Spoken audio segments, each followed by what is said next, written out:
Hi, I'm Sherry Damaris. Welcome to Macro Magic, and I have with me a very knowledgeable person about stress and brain health, Michael Thomas, from Holistic Health. Holistic fitness lifestyle. Fitness lifestyle, sorry. It's okay. And I'm very happy to have him today. He's going to teach us all about stress, about the brain and how it works, and how you can look at your life and figure out how you feel and get more in touch with your emotions and boost your brain health.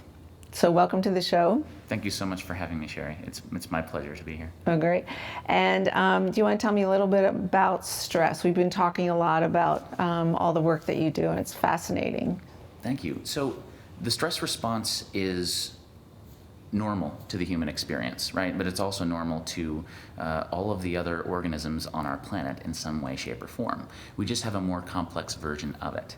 So we have this experience of stress as words, describing things like anxiety or tension in the body or feeling disconnected. You know, these are all words that we use. They're labels that are more complex than an animal would experience it. But yet, underneath the surface, we're experiencing the same thing that animals do. And it's important to calm that and honor the animal inside that actually is trying to keep us safe. It allows us to survive.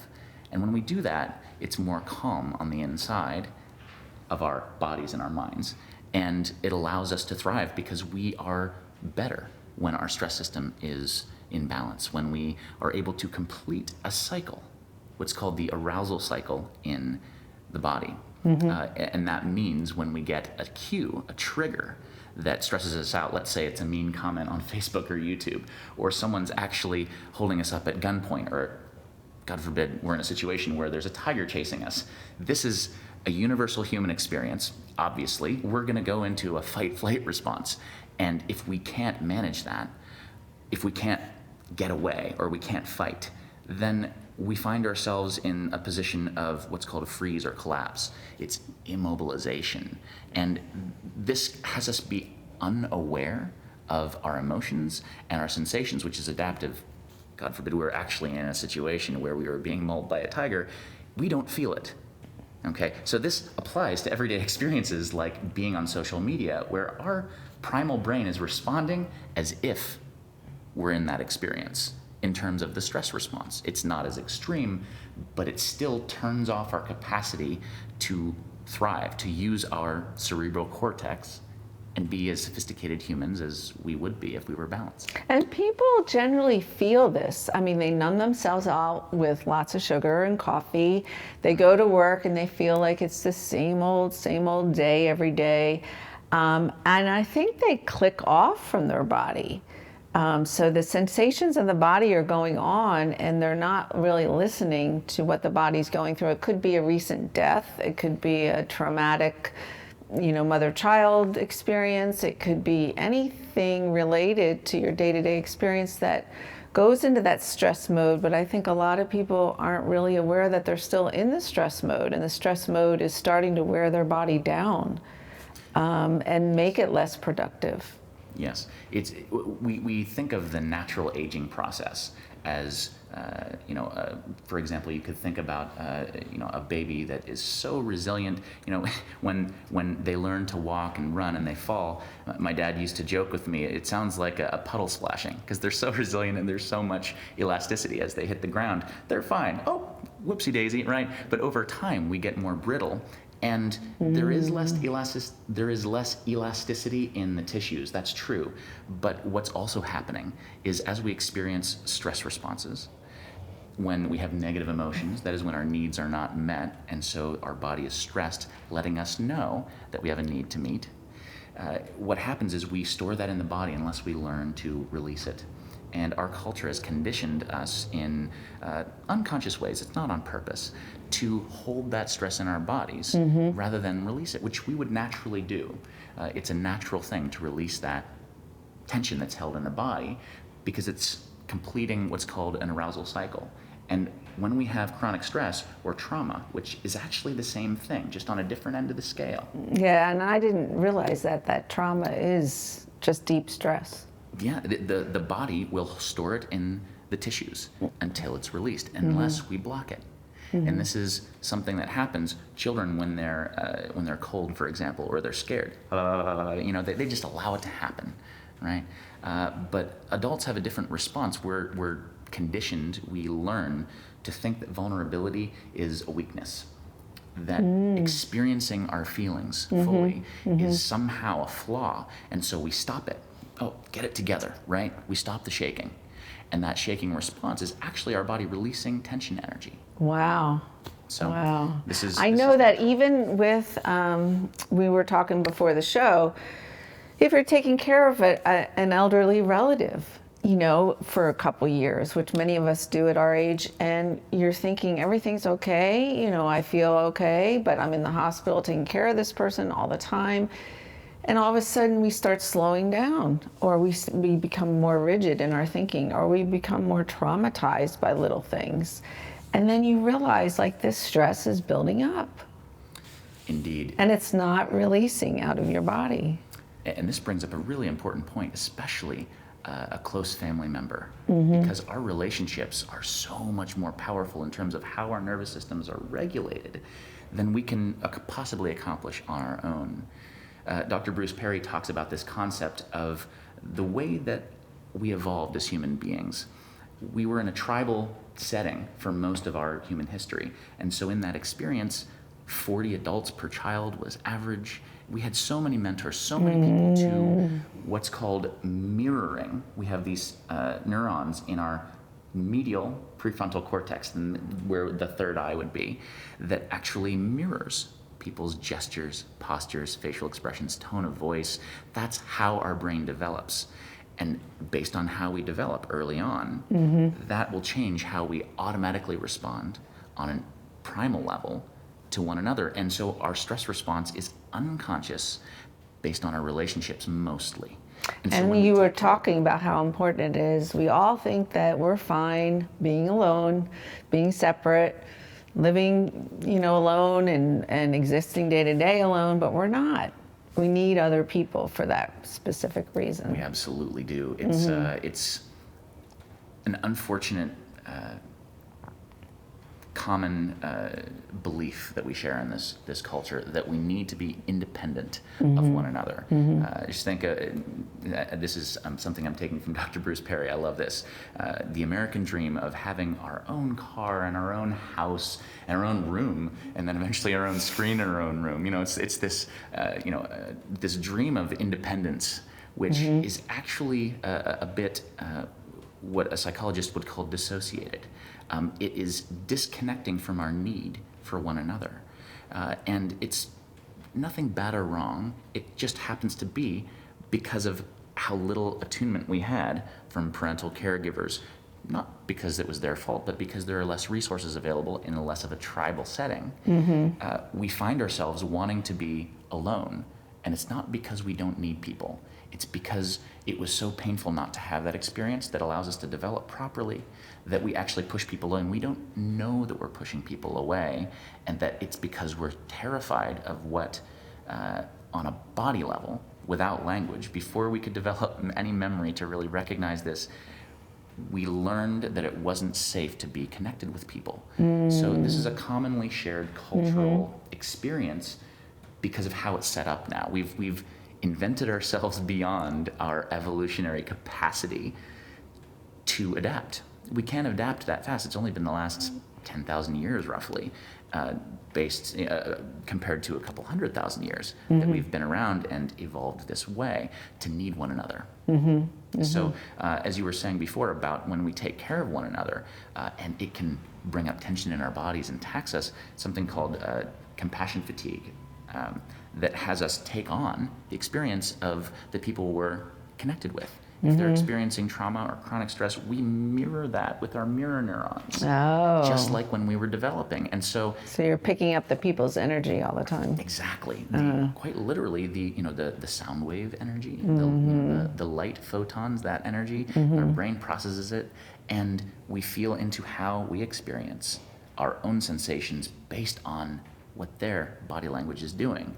And we feel into their experience. Oh, wow. So if you're empathetic and caring, You're basically stressed the entire time. Yeah, well, that is absolutely how the catalyst starts. And if we can bring up the graphic of the what's called the polyvagal curve, it shows a bell curve about that demonstrates the whole of human experience. It's really all of what we experience as human beings. At the bottom of this chart, it shows social engagement. That is when we feel safe and we're regulated, we can connect with one another. We can read each other's body language cues. Whereas when we get a trigger and we experience stress, for example, taking care of a family member, right? That experience has us mirror what they're experiencing so we can feel into and empathize with them. And that's good because we can attune to them, but then our bodies begin to take that on. So if we don't have a way of releasing that and regulating ourselves and helping them to do the same, what we do is we end up in this upward spiral in terms of stress. And we basically create stress for one another. Now, if we go too high, then we go into that freeze response, which is just not feeling. It's adaptive. We don't have to feel the pain of the stress, but it is stored in the body. And the key is when we experience that stress, it's not bad to be open and experience that. Is good because we connect with one another. But we need to use the tools of self-regulation, of noticing our breath and what our bodies are sensing and how we move to navigate releasing that. Yes. And it's our natural birthright. We are naturally capable of this when we get out of the way with our minds. Yes. And feel our bodies. And I'm so curious to learn these methods. And I know after commercial break, we're going to come back and talk to you more about, okay, we've got this stress. Now, how do we get in touch with it and release it in various ways? And I know that you have so many great techniques you want to share with us. I'm very excited to share that.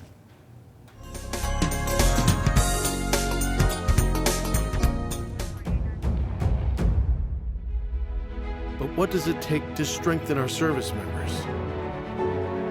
What does it take to let them know that we stand behind them, wherever they are? What does it take to bridge the distance and keep them connected to family, home, and country? And what does it take to prepare them for their future when their service to the nation is complete? What does it take to strengthen our service members so they can be the greatest force for good in the world? It takes a force. Be a force behind the forces. Share a message today at force.uso.org. I want to be a contender. I want a warm belly to sleep on. A big house. How do I look? Do I look good? I want to play hard. My nails done once a month. I want. I want a home. I just want a home. I want someone to love. Last year, more than 30,000 companion animals came to us without homes. 20,000 of them were felines. Let's make some homes together. Add us on social media to watch bloopers, behind-the-scenes footage, previews, and more.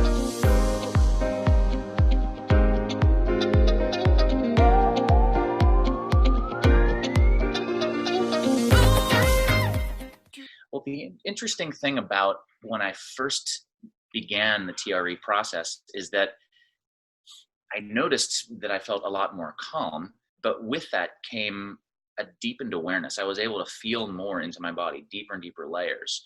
So in the beginning of the becoming a provider in TRE, the process, as you know, I wrote journal entries, and I must have 300 journal entries, all fine-tuning the sensory experience that just got so deep so quickly. It's why I call TRE mindfulness on steroids. It took my practice to a whole other level that I could not have imagined before practicing. And I mean within a month, I had progress that I hadn't experienced in 10 years of mindfulness practice.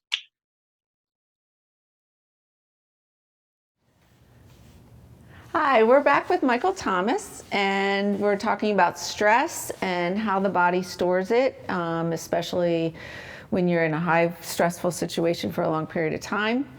And we're now going to talk about some ways to release that stress. Yes, so if it's all right with you, I'd like to take you and the audience here through a brief guided experience. And so I'd like to think about the tools to navigate this with sort of a map and a metaphor. The map being, let's say, away from you and toward you is what I would call the vector of breathing. So on one end of the spectrum, there's chaotic breathing, and on the other end over here, it's more held and rigid, right? And somewhere in between is allowing the breath to be what it is and some sort of balance. And then the vector that goes across would be more like movement. And the movement that we experience allows us to sense more. And the breathing allows us to feel more of what those sensory experiences are, deepening that process, right? And the vertical vector would be like the sensory experience. And we want to, rather than thinking about sensing, which might be up here in our heads, ground it in the experience of feeling while we breathe and while we move. And so what I'd like you to do is, if you're comfortable, close your eyes and tune into what your breathing is doing naturally. Notice the sensations in and out of your nostrils, perhaps, or in and out of your throat, perhaps the chest rising and falling. Barely breathing. And accepting whatever it is, just noticing and observing it. That's wonderful. Maybe your belly going out and in. Maybe it's the whole body breathing, or just the sensation that there's cool air going in or warm coming out. And as you notice that breath flowing in and out, you might notice other sensations in the body. For example, the soles of your feet, or some sensations in your facial muscles, maybe your jaw or behind your eyes, maybe in your belly or your chest, or in your muscles, or deep in your bones. As you breathe in and out, imagine that as you inhale, you're inhaling awareness into your body.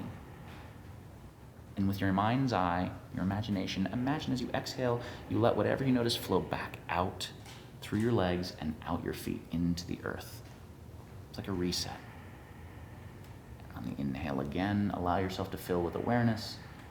And as you exhale, allow it to flow down through you, through your legs, out your feet, and into the earth again. Every breath is a new moment of awareness inhaling. Every exhale is an opportunity to let those sensations go and breathe in new awareness again. And so I've given you approximately 10 breaths if they're nice and slow. The number is not important. And as you come back into the room and notice what you're aware of in your body now, you're welcome to open your eyes if you haven't done so already. See if you notice anything different in your body. Totally. Any changes in temperature, expansive feelings, contractive feelings. This is navigating the map of your human experience. Your nervous system is attuning to your awareness. Your brain literally fires differently based on where you focus your attention. So if we're in our minds and we're not focused on our bodies, we have what's called the default mode network in the centralized networks of the brain. And when those are firing too much, it's not bad to think, it's too much thinking when we're not connected with our bodies that has us activate this default mode network too much. And that's where we become hypervigilant. Oh, what did I say? Was it okay? What do they think of me?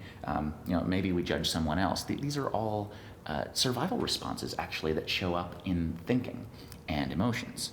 And if we go down to the root of that, into the sensation, we can bypass the clutter of the mind and allow more lateralized networks to activate just by noticing sensations like we did in that exercise. The breathing, noticing different parts of the body, allowing awareness, and letting go each exhale so that we can have a new moment, new awareness. It's in Buddhism, they call it the beginner's mind. Always seeing things through new eyes. It allows us to experience the body, and as we do this, it naturally starts to calm us. Now, these things take time and practice, and so there are a lot of other tools that I use to speed up that awareness process, like you saw in that clip of TRE, which drastically improves your ability to connect to that awareness. Because what happens is that shaking response starts in the psoas muscle. It's a muscle deep underneath the internal organs, behind the internal organs, in front of the spine. and it flexes our hips, it tilts them, stabilizes us. But more importantly, in this conversation, it stores stress energy that we don't release. Oh, wow. Think about the fetal position. That's that muscle contracting and pulling Oh, us in to protect wow. the internal organs, and we shrug up and protect the neck. Notice at the end of a long day, you have tension in your neck. That's a survival response. We're surviving the stress that we perceive, that our bodies perceive. It's not something we think about like, oh, I had a stressful day at work, I'm glad I escaped that tiger. It's not what we consciously think. It's an unconscious process. So a tool like TRE helps us to naturally allow our bodies to complete what's called an arousal cycle. The increased stress response in neurology is called arousal, and go from that middle part of that bell curve that we were looking at, and the top even, where we're shut down, and allow it to, what I call, melt the iceberg of the unconscious. Oh, wow. Very, very slowly. If we do it too quickly, it's kind of like melting an iceberg, with a blowtorch. We're going to flood, right? Too much water is released, so to speak. It's the body releasing too much tension too quickly, and we actually dysregulate. So it needs to be slow, kind of like a heating pad. And then, in this metaphor, let's play with it a little bit. Let's say you actually need to drink the water. You don't want to choke on it, right? So you want to make sure that it's just enough. So as you release in TRE, for example, it allows you to feel that comfort in your body as the shaking happens. And then you know that you're in a regulated response and it's continuing to calm your system. So that's one of many tools that I use. It's interesting because Yoga Nidra, I don't know if you're familiar with it. It's a yoga technique where you lay down and you feel your toes, then you feel your ankles, you feel each part of your body. It's very similar to that. Yes. And the deep breathing and the releasing of the breath. Because I know whenever you hold your breath, you're holding tension in. And we tend to do that in a fight-flight response, just hold our breath and not breathe. Yeah. Oh, yeah. It's what we're doing with our breathing is a mirror, rather a window into the nervous system. Oh. It's showing what's going on. So the fight-flight response, it's mobilizing us to move and use our muscles. Less blood flow in the organs, which is why when we have chronic stress, we have digestive issues. We can have sexual dysfunction. We have chronic tension because there's so much blood going to the muscles to have us mobilize and get away from the perceived threat. So and when we go all the way to the very top of that bell curve, it's more of a shutdown where we have low heart rate, low blood pressure. We still have tension. It's kind of like the brake and the gas on the car at the same time. Wow. We're not actually calm, but it looks that way, which is why the polyvagal curve is so very helpful as a new way of accessing trauma science in a way where we can recognize when someone's in that response where they might look calm. They're not calm if they're in that immobilization response, and we now know that. Yeah, I just know PTSD or caretaking, like we said, of older relatives. I got to the point taking care of my dad where, you can't digest food anymore, and your body's like continually cold, and you're not breathing, and so I think we all get to that point, the extreme stress point, especially as adults, and not know what to do. So I think this tool is really wonderful, just to sit quietly, get into the body, breathe deeply, and just release that tension. Very, very helpful. Absolutely. And as you had mentioned before, the changing of the breath pattern, if we think of those vectors of awareness, the sensation, grounding it and allowing the breath to be what it is, and moving, allowing our bodies to move the way it wants to. And that's what you saw in that video of TRE. We're allowing the body to move in a way that, well, it accomplishes two things. One, it helps to calm the system and regulate us so that our mood's balanced, we can focus better, our brain works better, our body works better, our relationships are more attuned. But it also allows us to release tension. It moves through the myofascial chains of the body. And the blood flow, especially the circulation too. Absolutely. Yeah. Whereas if we're frozen, we're sort of stuck.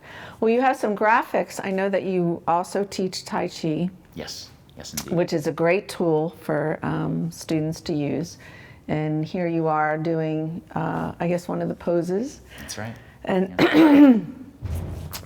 And you also teach privately and groups, correct? Yes. So I teach a group TRE class as well as private, and I teach a group Tai Chi class. And I also do brain health coaching. And so this is a much more specific modality. And because there is a lot to it, it's a whole lifestyle based on your specific brain type. And it's based on the work of the Amen Clinics of Dr. Daniel Amen. So when you get the assessment, you can take a look at... Here are some different brains on...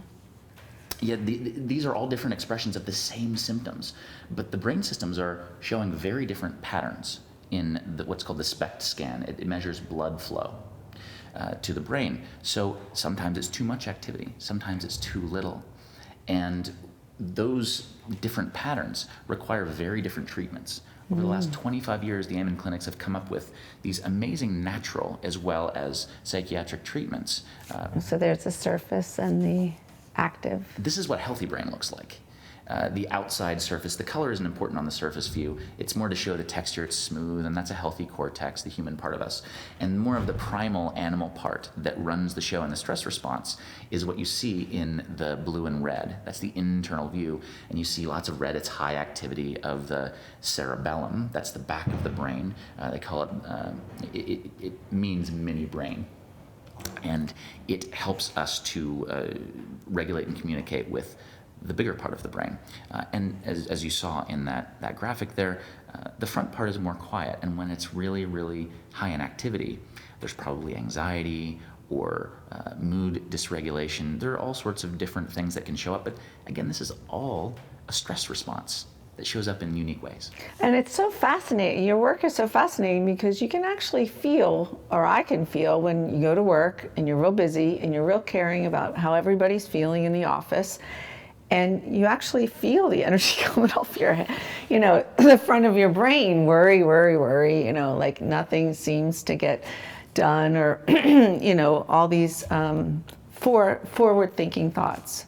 So, and once you relax and breathe and get into the body, that energy sort of pulls back and settles. So you can actually feel it, I think. Oh, absolutely. Which is fun. So we got to wrap up, but how do viewers get in touch with you if they want a class, private or a group, or if they want a session? How can they reach you?